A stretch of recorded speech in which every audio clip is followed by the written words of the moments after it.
दोस्तों, स्वागत है आपका हमारे चैनल द यूनिक वर्ल्ड में। दोस्तों, आज हम आपको अकबर बीरबल की बिल्कुल नई मजेदार कहानी सुनाएंगे। दोस्तों, कहानी बिल्कुल नई है, पूरी जरूर सुने। दोस्तों, दिल्ली नगर एक बड़ा शहर है। उसमें सभी श्रेणी के मनुष्य निवास करते हैं।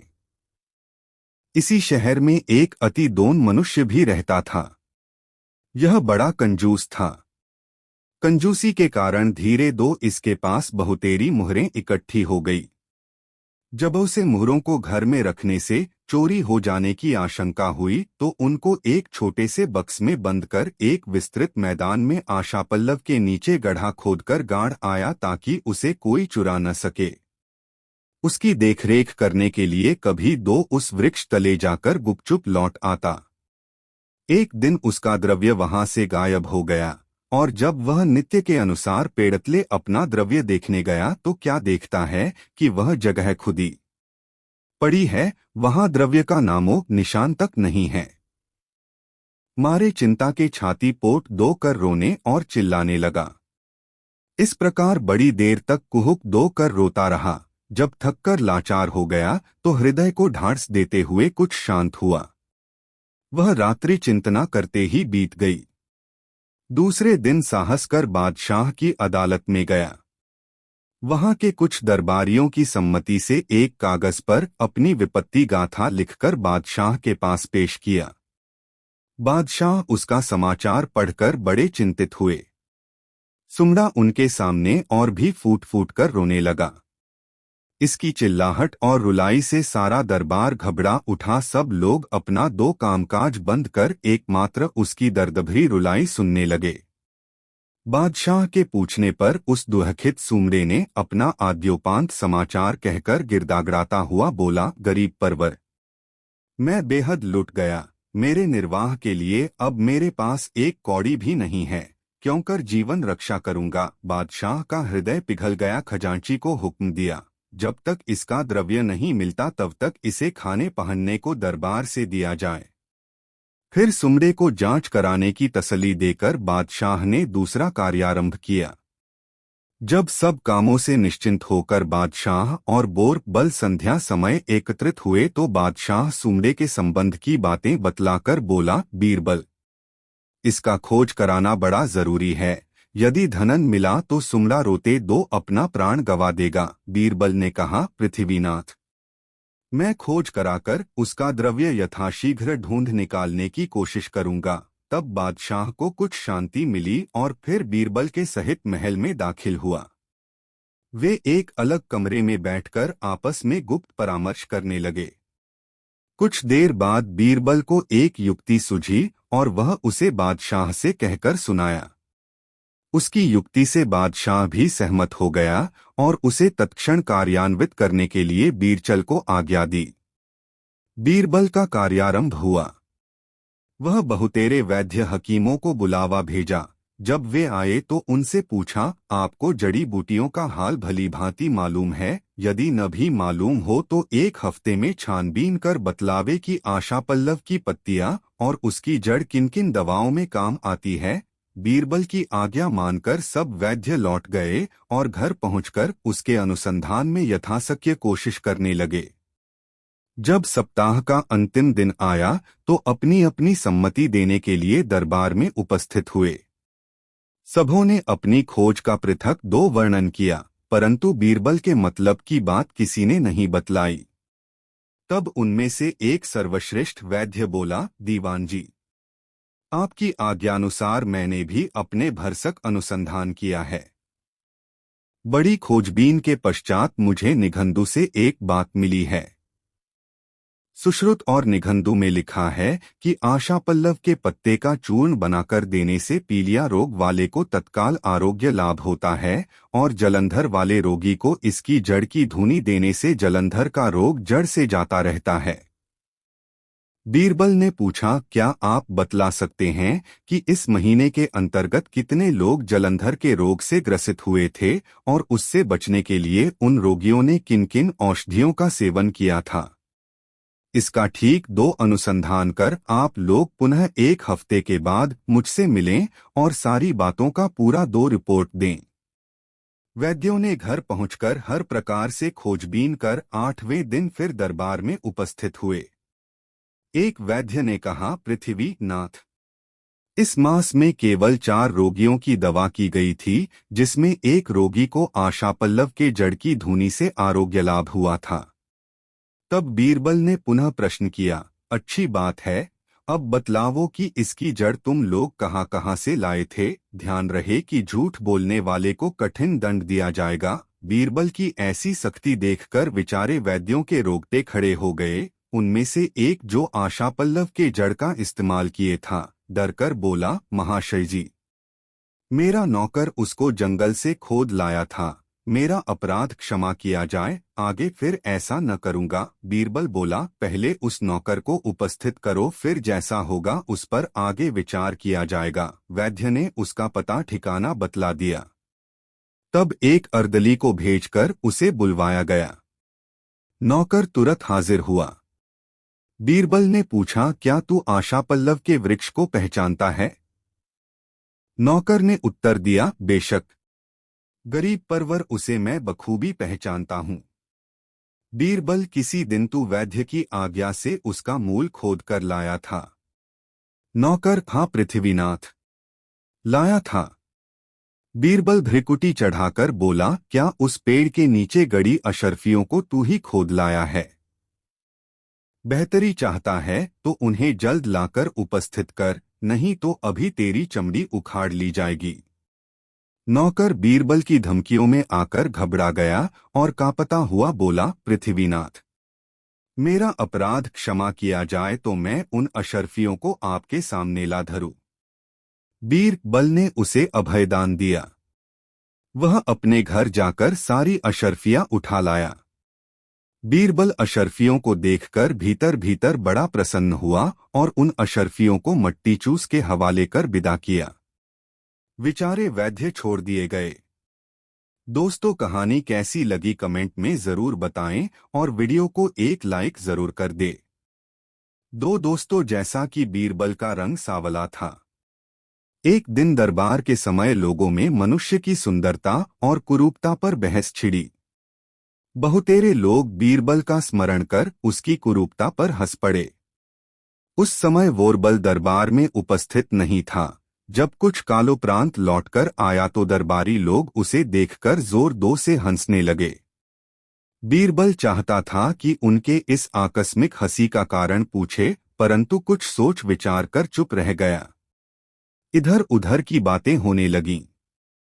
कुछ देर बाद बीरबल को अवसर मिला तो बादशाह से बोला, पृथ्वीनाथ, आज आप लोग बड़े हंसमुख क्यों दिख पड़ते हैं? बादशाह ने हंसते हुए उत्तर दिया, लोगों के हंसने का कारण तुम्हारी कुरूपता है। वे कहते हैं, हम लोग गोरे और बीरबल काला कैसे हुआ? बीरबल बोला, अफसोस कि अभी तक आपको इसका कारण ही नहीं ज्ञात हुआ। बादशाह ने कहा, भला भाई, बिना बतलाए यह लोगों को कैसे मालूम हो? आप यदि जानकारी रखते हो तो बतला कर सबका भ्रम निवारण करें। बीरबल ने उत्तर दिया, पृथ्वीनाथ, जिस समय ईश्वर ने सृष्टि की रचना प्रारंभ की, सर्वप्रथम वृक्ष और बैलों की रचना की, पर इतना ही करके वह संतुष्ट नहीं हुआ। तब पशु और पक्षियों की बारी आई। इतना करके कुछ समय तक आनंद उपभोग करता रहा। फिर उससे भी उत्तम जीवों की रचना करने का विचार कर मनुष्यों की रचना की। तब वह अति आनंदित होकर पहले उसे रूप, दूसरे धन, तीसरे बुद्धि और चौथे बल प्रदान किया। चारों चीजों को जुदी दो रखकर सब मनुष्यों को फरमाया कि इन चारों में जिसे जो पसंद हो अपनी इच्छानुसार ले लेवे। इस कार्य के लिए कुछ समय भी निर्धारित कर दिया था। मैं बुद्धि लेने में रह गया। जब दूसरों चीज लेने गया तो समय बीत चुका था, इसलिए कोरा लौटना पड़ा। मैं बुद्धि लेकर रह गया। आप लोग भी धन, रूप, बल के लालच में पड़कर बुद्धि लेना भूल गए। इसी कारण मैं कुरूप हुआ। बीरबल के उत्तर से बादशाह और दरबारियों का मन टूट गया और फिर वे कभी बीरबल की हंसी न उड़ाई। दोस्तों, वीडियो को लाइक जरूर कर दे। एक दिन बादशाह बीरबल के साथ बाग में बैठा हुआ गपाष्टक कर रहा था। गर्मी का दिन था। प्रातःकाल की मंद मंद हवा बह रही थी। बादशाह और दीवान गर्मी की पोशाक पहने हुए थे। उस सुहावने समय में वे बड़े खुश मालूम होते थे। उनके बातों की लड़ी टूटती ही न थी। प्रसंग चलते दो बनियों का जिक्र आया। बादशाह ने बीरबल से पूछा, बीरबल, क्या यह सच है, लोग अक्सर बनियों को चतुर माँ के बेटे क्यों कहते हैं? बीरबल ने उत्तर दिया, पृथ्वीनाथ, सचमुच बनिए ऐसे ही पाए जाते हैं। बादशाह ने कहा, अच्छी बात है, परंतु इसका प्रमाण देकर मेरी शंका निवारण करो। बीरबल ने तुरंत एक सिपाही के द्वारा थोड़ी सी मूंग की फुरमाइश कर बाजार से 4 बनियों को बुलवाया। दीवान का संदेशा मिलते ही बनिए मूंग के नमूने सहित तुरंत हाजिर हुए। बीरबल ने पूछा, साहजी, इस अन्न का क्या नाम है? बनिए विचार में पड़ गए और मन में सोचा कि यह अन्न एक प्रसिद्ध खाद्य है और इसका नाम भी किसी से छिपा नहीं है, कारण कि परमात्मा ने इसकी उपज भी अच्छी दी है। इसके अंदर कोई भेद की बात जरूर है, नहीं तो बादशाह इसका नाम मुझसे क्यों पूछता? उत्तर भी सोच समझकर देना चाहिए। चारों बनियों ने मिलकर एक मत किया। उन्होंने सोचा कि यदि मूंग को मूंग ही बतलाया जाए तो बादशाह इससे प्रसन्न नहीं होने का, तब आखिर ऐसा कौन सा नाम बल्लावे की बादशाह की प्रसन्नता हो। अभी इनका मिसकाउट चल ही रहा था कि इसी बीच बादशाह ने फिर पूछा, क्यों साहजी, आप लोग अभी तक क्या सोच रहे हैं? इसका नाम क्यों नहीं बतलाते? थोड़ी सी मूंग हाथ में उठाकर एक बनिए ने उत्तर दिया, पृथ्वीनाथ, यह तो मुझे उड़द जान पड़ती है। दूसरे ने कहा, यह मटर जान पड़ती है, परंतु मटर में छोटी है, इसका ठीक ठीक नाम स्मरण में नहीं आता। तीसरे ने कहा, यह मिर्च जान पड़ती है। उनकी ऐसी चौरंगी बातें सुनकर बादशाह ने कहा, तुम लोग मुझे खप्तुलवास जान पड़ते हो। यह मूंग है, मूंग। बनियों ने कहा, हाँ गरीब परवर, वहो वही जो आप कह रहे हैं। बादशाह ने फिर पूछा, वही वही क्या? नाम क्यों नहीं बतलाते? बनिए बोले, गरीब परवर, जो नाम अभी आपने बतलाया था वही। बादशाह भी पर में पानी लगने देने वाला नहीं था। उसने कहा, अभी मैंने किस चीज का नाम लिया था? बनिए फिर चालाकी खेल गए और बोले, गरीब परवर, हमको विस्मरण हो गया है। बादशाह ने कहा, हाँ हाँ, मैंने मूंग का नाम बतलाया था। बनियों ने कहा, जी जी पृथ्वीनाथ वही। इतना होने पर भी बनियों ने मूंग का नाम अपनी जबान पर न लाए। बादशाह उनकी इस चातुर्यता से अति प्रसन्न हुआ और सबको घर जाने की अनुमति दी। दोस्तों, वीडियो को लाइक जरूर कर दे और कमेंट में बताएं कहानी कैसी लगी। 4 बीरबल का नियम था कि दरबार से फुर्सत पाकर वह अपना कुछ समय एकांतवास में बिताया करता था। एक दिन जबकि वह दरबार से खाली होकर अपने घर लौट रहा था तो मार्ग में उसे एक आदमी मिला। वह बीरबल से पूछा, महाशय जी, क्या आप कृपा कर मुझे बीरबल के घर का पता बतला सकते हैं? बीरबल ने कहा, क्यों नहीं बतला सकता। तब वह उसको अपने घर का पता ठिकाना बतलाकर वहां से चलता हुआ वह मनुष्य पूछता 2 बीरबल के घर जा पहुंचा और उसके घर वालों से बीरबल से मिलने का अनुरोध किया। वे बोले, ताऊजी अभी बाहर गए हैं, ठहर जाओ, थोड़ी देर में मुलाकात हो जाएगी। वह आदमी बीरबल के द्वार पर बैठकर उसके आने की प्रतीक्षा करने लगा। थोड़ी देर बाद बीरबल लौटकर आया। वह उसे पहचानकर आश्चर्यचकित होकर पूछा, दीवान जी, रास्ते में आपसे मेरी मुलाकात हुई थी, परंतु वहां पर आपने मुझे अपना परिचय क्यों नहीं दिया? बीरबल ने कहा, आपका कहना अक्षरशः सत्य है, परंतु आपने मुझसे बीरबल के घर का पता पूछा था, इसलिए मैंने अपने घर का पता बतला दिया। यदि मेरा परिचय पूछे होते तो मैं आपको अपना परिचय देता। उस आदमी ने कहा, लोगों के मुख से मैंने ऐसा सुना है कि आप नित्यति अपना थोड़ा समय एकांतवास में बिताते हैं, सो उसका क्या कारण है? बीरबल बोला, आपको समझना चाहिए था कि एकांतवास से बड़ा लाभ होता है। अव्वल तो एकांतवास में विचारों की सूझ भली भांति होती है, दोयम एकांत मनन करने का सर्वोत्कृष्ट साधन है। यदि आप कहीं अलग बैठकर विचार करेंगे तो आपको अपनी परिस्थिति और ही देख पड़ेगी। वह मनुष्य बीरबल के उत्तर से संतुष्ट होकर अपने घर लौट गया। दोस्तों, कहानी कैसी लगी कमेंट में जरूर बताएं। एक दिन बादशाह अपने दरबार में बैठा हुआ दरबारियों से दिल बहलाव की बातें कर रहा था। इसी दरमियान बीरबल भी आ पहुंचा। बादशाह ने बीरबल से पूछा, बीरबल, क्या बतला सकते हो कि फल कौन सा अच्छा? दूध किसका अच्छा, पत्ता किसका अच्छा, फूल कौन सा अच्छा, मिठास कौन सी अच्छी, राजा कौन अच्छा? उपस्थित मंडली में एक भी ऐसा न था जो ऊपर के प्रश्नों का उचित उत्तर देता। तब बादशाह ने इसका भार बीरबल के ऊपर दिया। बीरबल बोला, पृथ्वीनाथ, फलों में बेटा अच्छा है जिससे बाप दादों का नाम पुस्त दर पुस्त चला है जाता है। दूध माता का उत्तम होता है जिससे सबका पालन पोषण होता है। पत्ता पान का अच्छा होता है, इसके देने से नौकर स्वामिभक्त हो जाता है, यहाँ तक कि उसके लिए प्राण तक न्योछावर करने को उद्यत हो जाता है। फूल कपास का अच्छा होता है कारण कि उसके सहारे संसार भर की लज्जा रहती है। मिठास वाणी की अच्छी होती है जिसके फल स्वरूप बिना पैसा कौड़ी के लोग वश में हो जाते हैं। राजाओं में इंद्र महान है जो पानी बरसाकर जगत को पालता है। बीरबल के ऐसे उत्तर से सब सभासदों के सहित बादशाह अति प्रसन्न हुए और बीरबल को कई बीघे भूमियां जागीर दी। दोस्तों, कहानी कैसी लगी कमेंट में जरूर बता देना और वीडियो को लाइक जरूर कर देना। एक दिन बीरबल को जमुना नहाने की इच्छा जागृत हुई, इसलिए वह तड़के उठकर जमुना जी नहाने गया।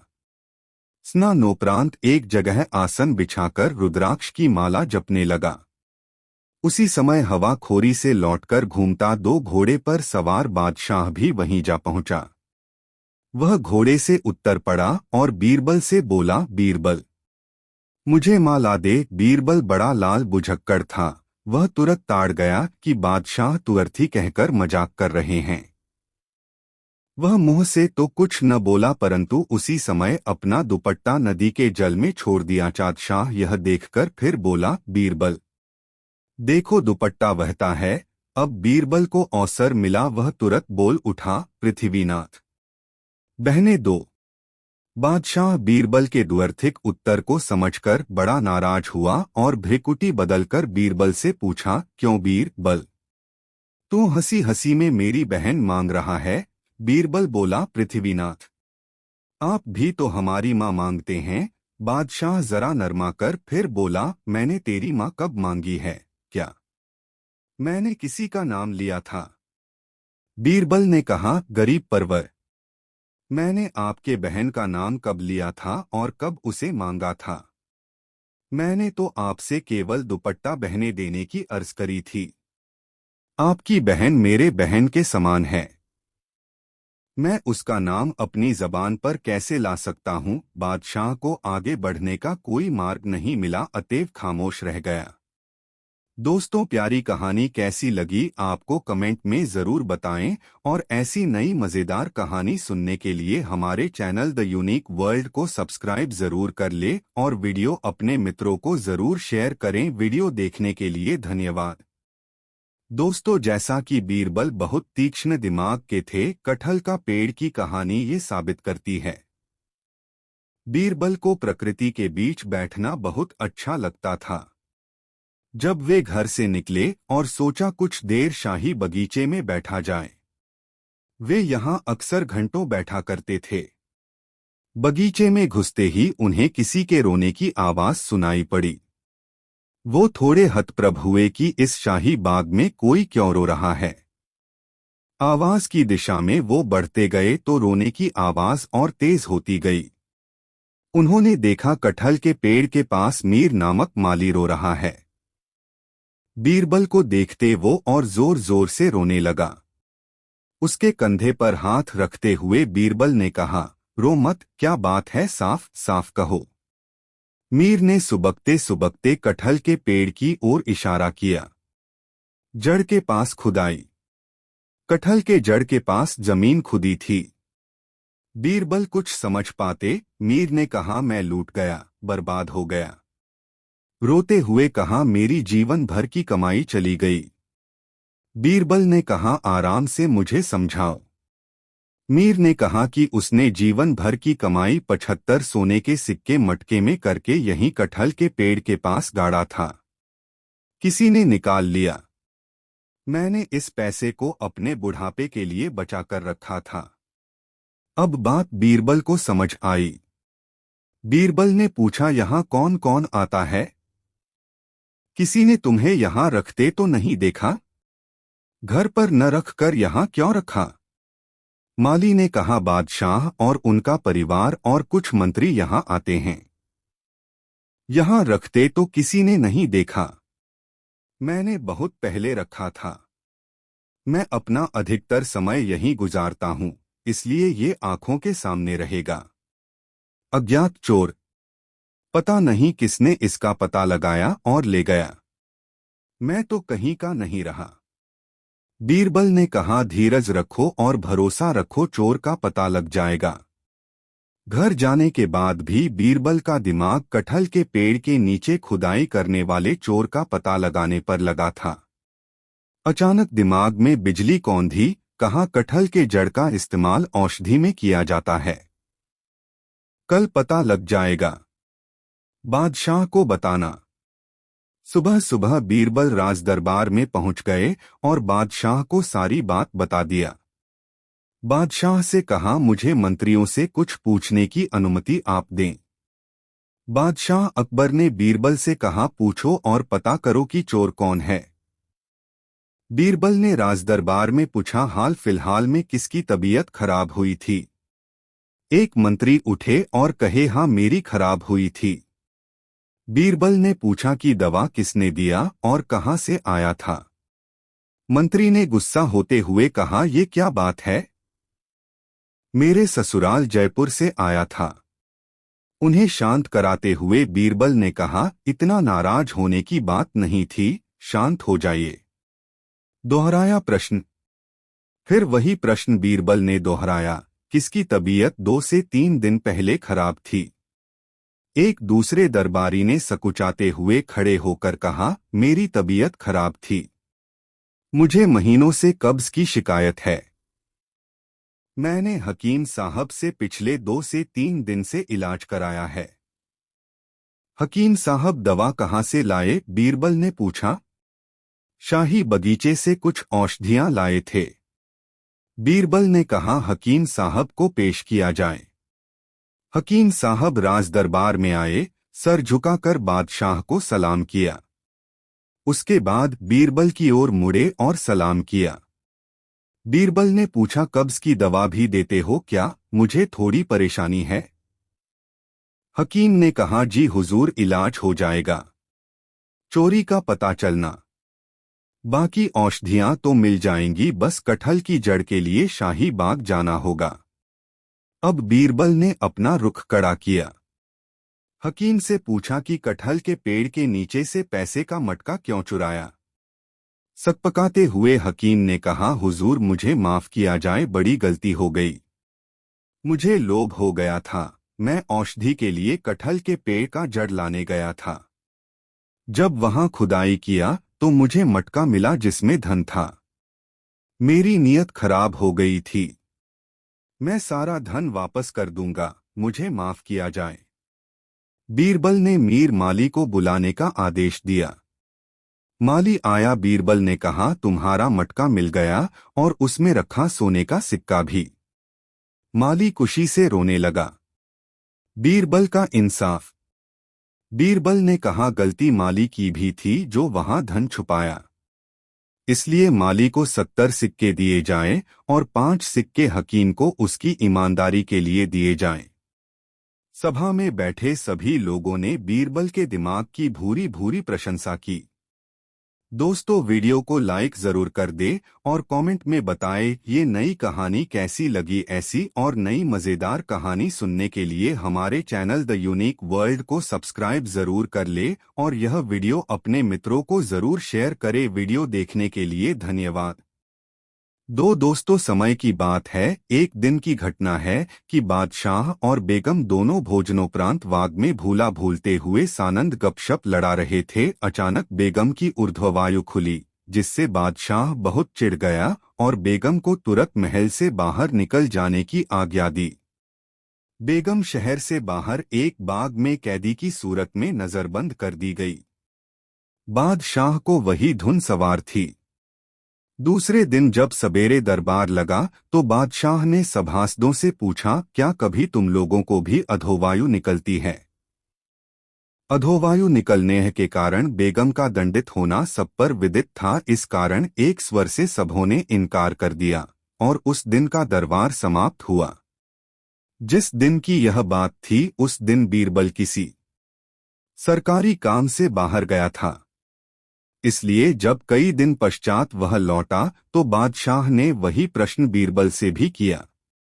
भला बीरबल कब चूकने वाला था? वह झट बोला, पृथ्वीनाथ, जिस तरह से अन्य लोगों को अधोवायु होती है उसी तरह मुझे भी होती है।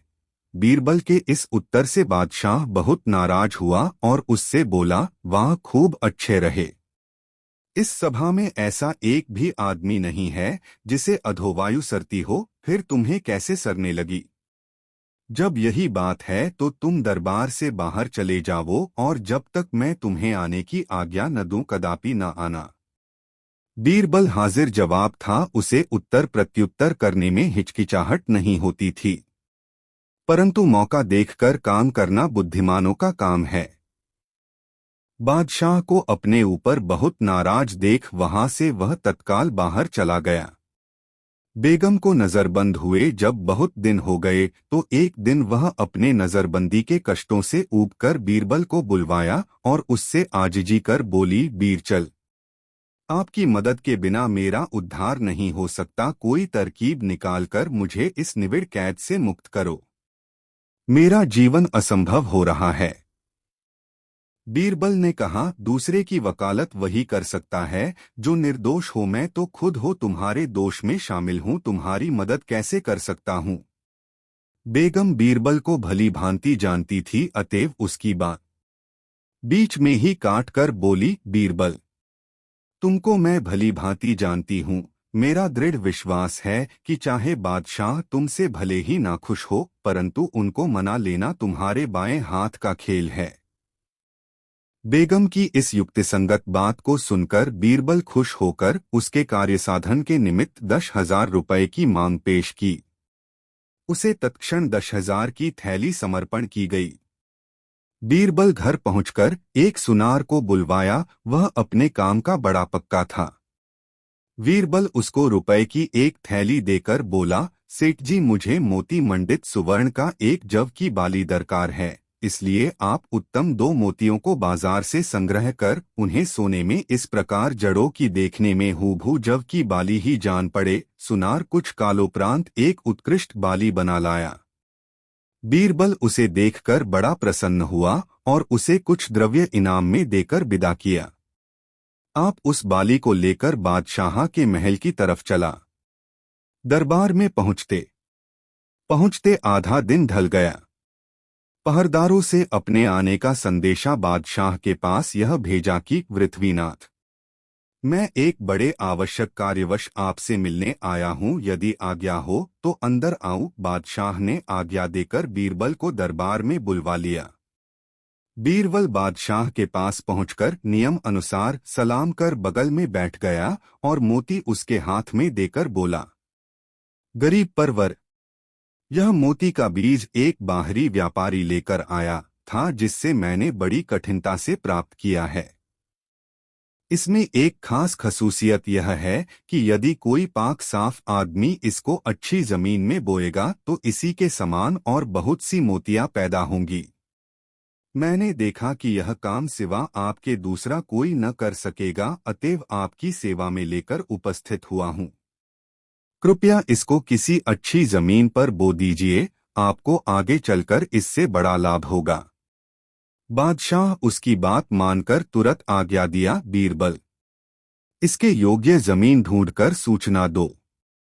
परवाने में यह भी लिखा था कि जिस जमीन को बीरबल इस कार्य के लिए पसंद करेगा, वह चाहे बड़ी आलीशान मकानों से ही क्यों न सुशोभित की गई हो, तुरंत साफ करा दी जाएगी।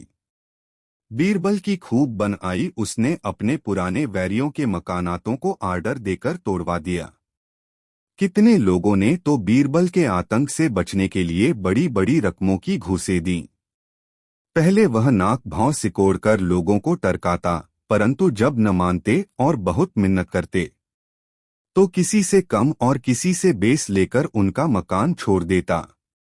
जब बीरबल का खासी रकम मिल गई तो बड़े बड़े महलों को गिरवाना बंद कर दिया। बात को गरीबों की झोपड़ियों का चौगुनी कीमत देकर कुछ झोपड़ियां गिरवाकर एक खासी चौरस जमीन बना ली और उसे खूब जोतवाकर उसमें उत्तम प्रकार की खाद डलवा दी।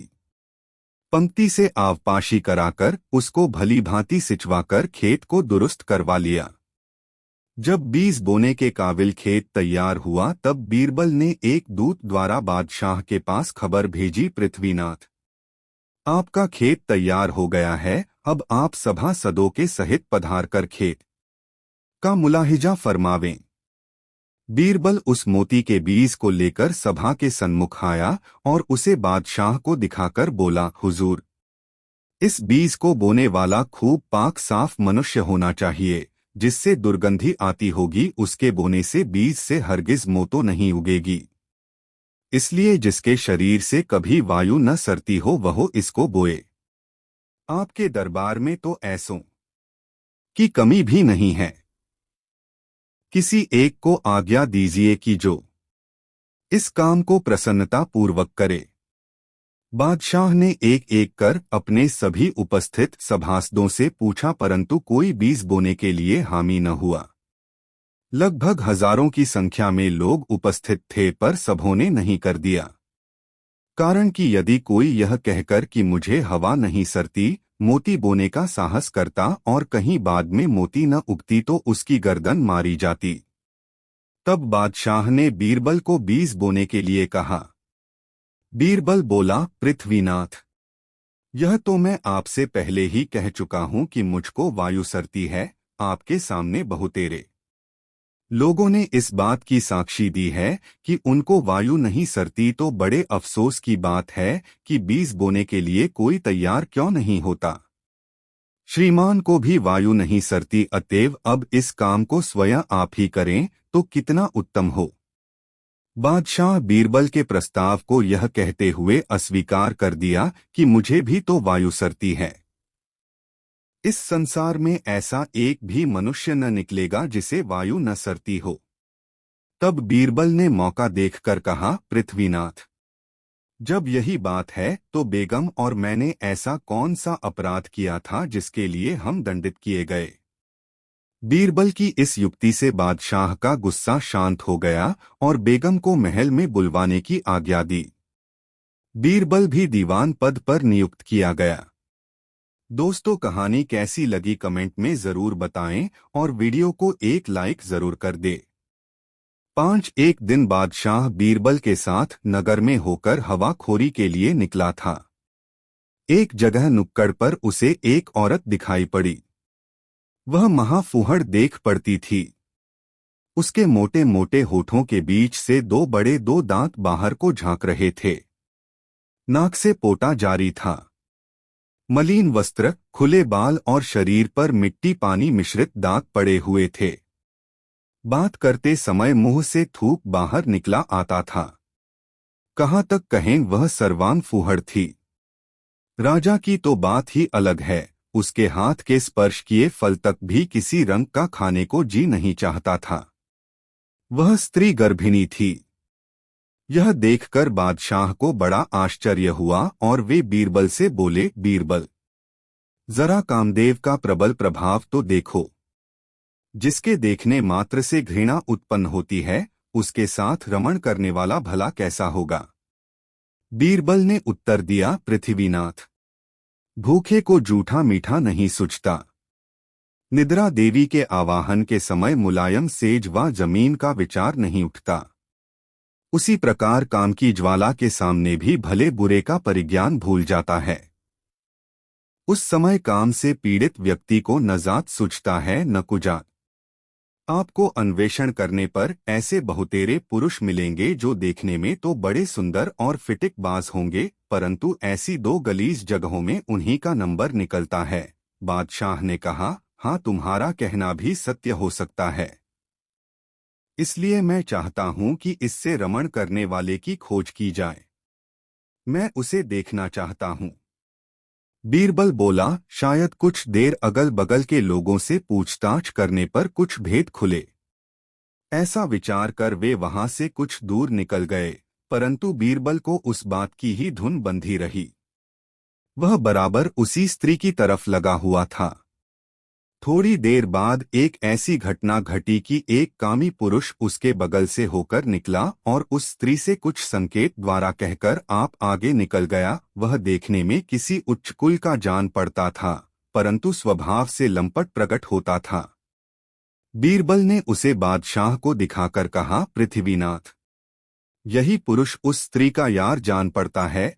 बादशाह को बीरबल की बातों से आश्चर्य हुआ और वे बोले, इस पर कैसे विश्वास किया जाए। बीरबल ने उत्तर दिया, उसकी तरफ कुछ देर तक ध्यान पूर्वक देखने से आपको स्वयं सिद्ध हो जाएगा। बादशाह ने बीरबल के कहने का अनुसरण किया।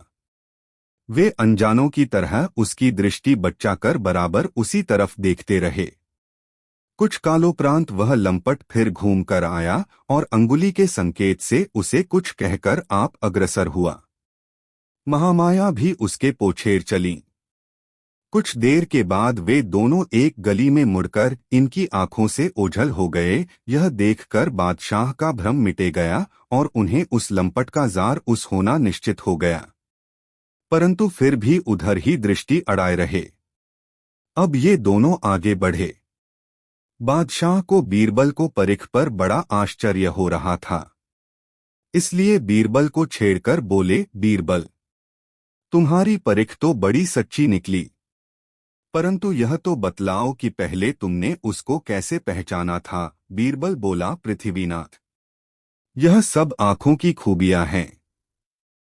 हम लोग नगर में निकलते हैं तो बराबर रास्ते में आने जाने वालों की चाल ढाल का निरीक्षण किया करते हैं, जिससे आंखों को मनुष्यों से मिलकर व दूर से देखकर उनके आचरण समझ लेने की शक्ति प्राप्त हो गई है।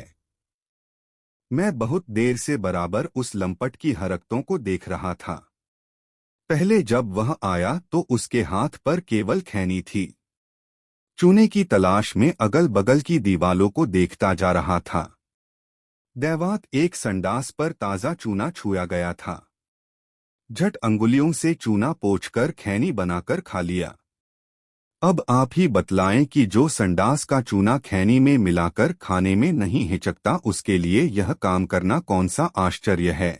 उसी समय मुझे विदित हो गया कि यह व्यक्ति व्यसनों का संचा गुलाम है।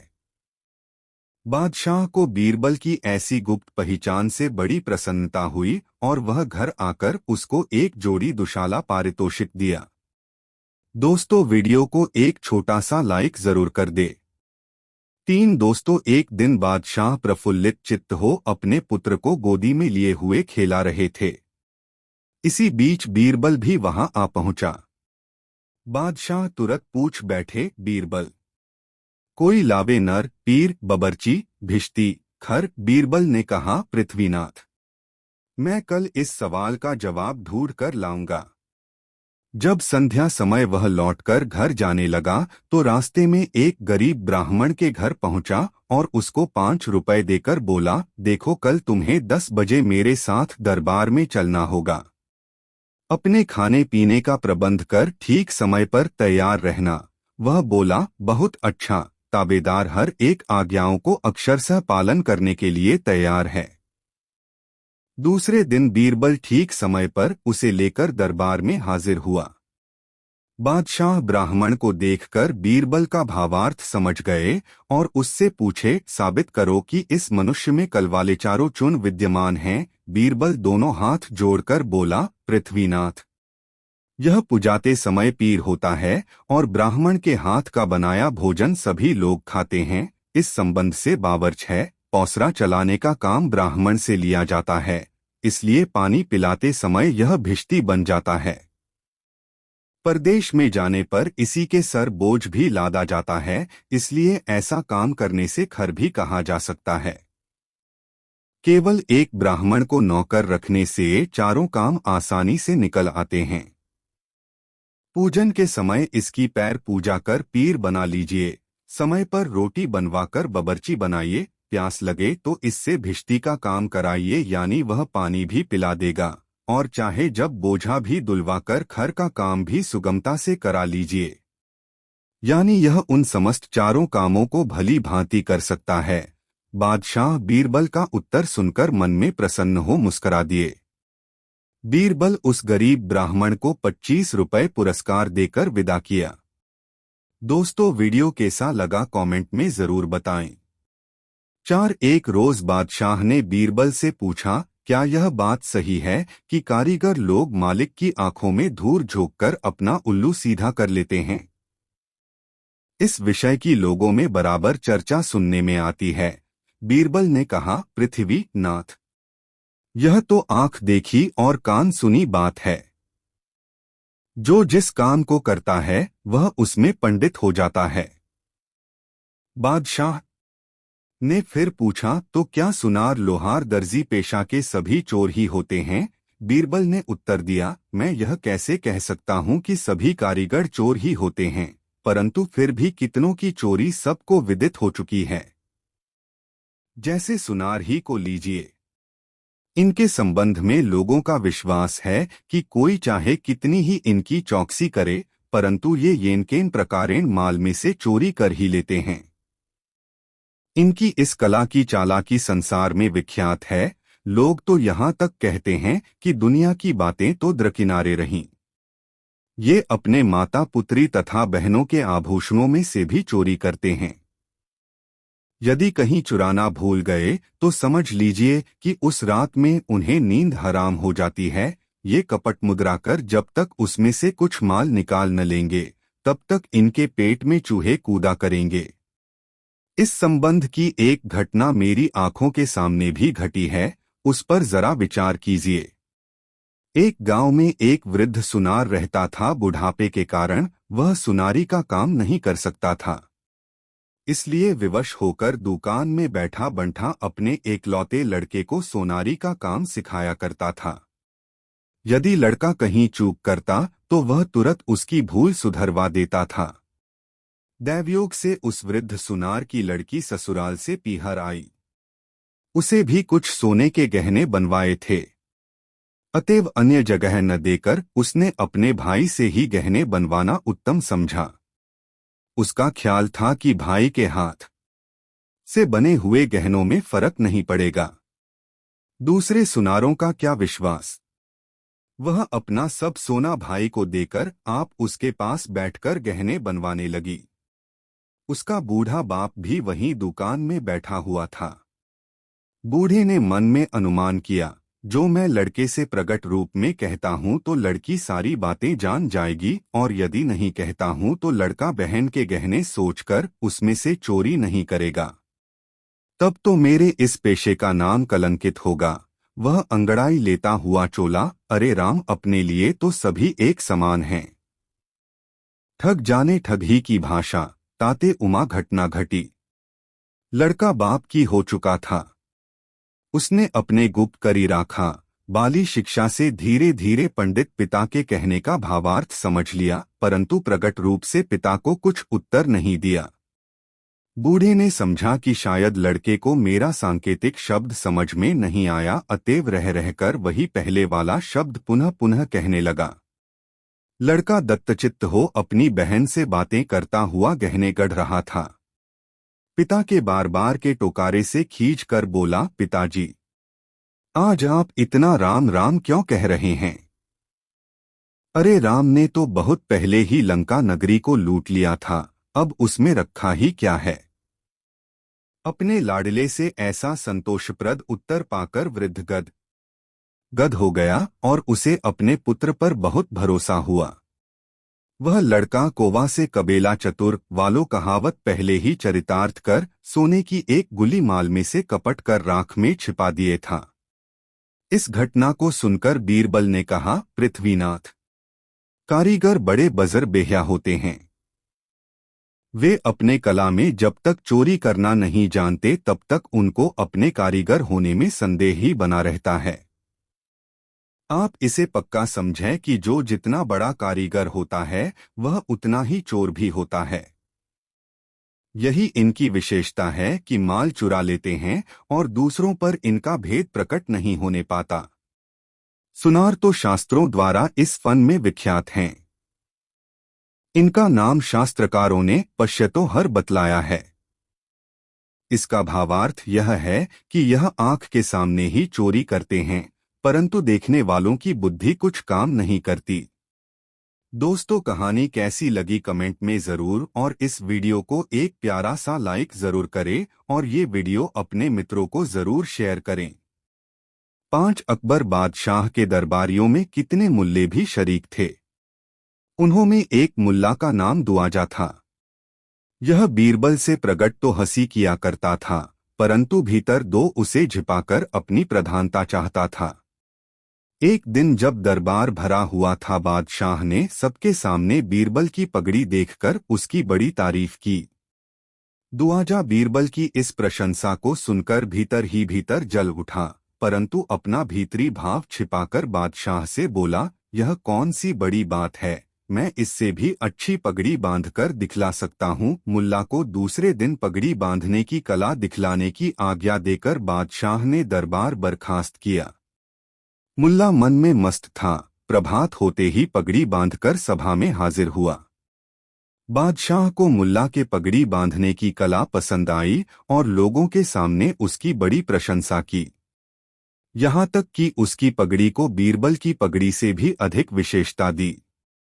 तब बीरबल बोला, पृथ्वीनाथ, यह इनकी करतूत नहीं है, बल्कि इसका श्रेय इनकी स्त्री को मिलना चाहिए।